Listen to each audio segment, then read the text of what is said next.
Perkenalkan, nama saya J dari Bone. J pakai E. J pakai iya, Iya. siap. Ustadz, sebelum saya bertanya, saya mau sedikit cerita Ustadz. Ustadz, saya hampir 13 tahun gak bisa tidur malam. Hampir 13 tahun saya gak bisa tidur malam Ustadz. Kalau tiba maghrib, saya selalu ketakutan Ustadz. Apalagi kalau larut malam Ustadz.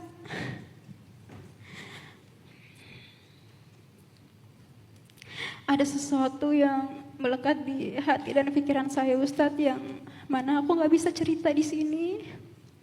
Terlebih lagi aku gak bisa cerita sama sekali sama keluarga saya Ustadz. Allahu Akbar. Ustadz, di akhir 2020 saya bertemu seorang laki-laki yang mana dia salah satu sahabat saya Ustadz. Saya mempercayakan cerita hidup saya dan apa yang saya alami selama ini. Berkat dia, mungkin atas izin Allah, saya bisa tidur beberapa tahun ini Ustadz.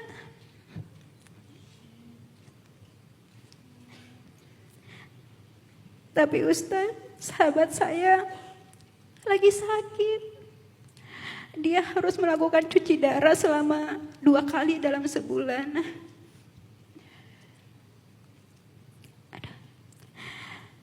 Sebelum dia melakukan cuci darah, dia selalu nanya, Ustadz, kamu bisa tidur gak? Gitu Ustadz. Kalau kamu gak cerita sama aku, kamu sedih gak? Gitu Ustaz. Pertanyaan saya, Ustaz,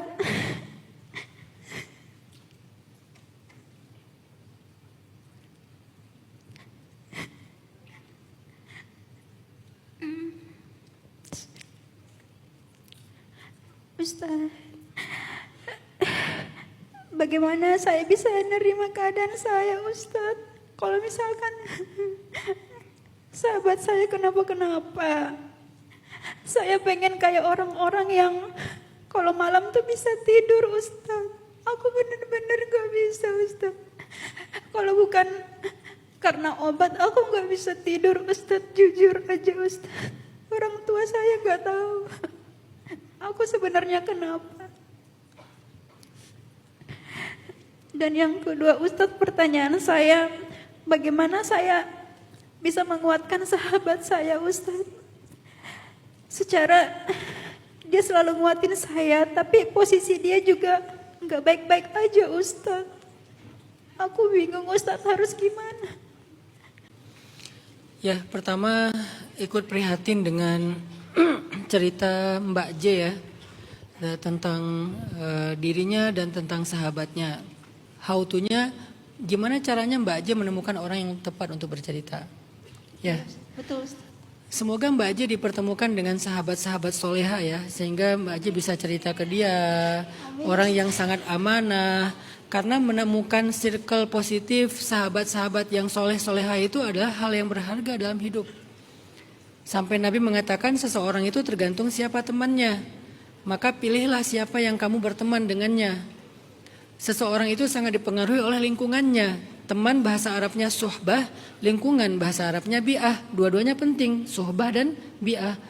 Jadi mungkin sekarang Mbak J perlu belajar untuk menemukan orang-orang yang amanah dan mulai mencoba untuk memberikan dia kepercayaan. Karena ketika Mbak J ragu, curiga, itu juga jadi penghalang buat Mbak J untuk bercerita. Walaupun bukan berarti kita percaya kepada semua orang kan. Artinya sedikit dibuka ruang memberi kepercayaan itu juga butuh. Itu adalah kebutuhannya Mbak J. Kalau misalnya Mbak J sulit sekali untuk mempercayakan kepada seseorang, nanti takutnya kita jadi kayak kejebak sendiri gitu. Punya hal yang harus dikeluarkan tapi gak tahu siapa yang mau menerima. Gara-gara bukan orangnya gak mau, kitanya belum tenang untuk mempercayakan. Nah kita butuh memilih orang-orang seperti itu walaupun nggak ada yang lebih tahu isi hatinya daripada Allah. Nahnu nahkum bizzawahir, kata Umar. Kita menilai dengan sesuatu yang tampak. Nggak bisa kita menilai seseorang dari sesuatu yang nggak tampak, namanya suuzon. Kita hanya bisa menilai dari yang tampak. Ini yang tampaknya dia insya Allah orangnya baik, amanah, tulus. Ya udah saya akan bagi beban saya dengan dia lewat cerita misalnya. Ternyata nauzubillah salah gitu, keliru, orangnya nggak tepat, orangnya nggak amanah. Serahkan aja sama Allah. Niat kita pengen bercerita kepada orang yang baik dan tepat dan menghindari fitnah lebih tepatnya lagi. Jadi yang dibutuhkan Mbak Aje sekarang itu adalah teman untuk berbagi cerita dan semoga Mbak Aje menemukan orang-orang yang tepat seperti itu.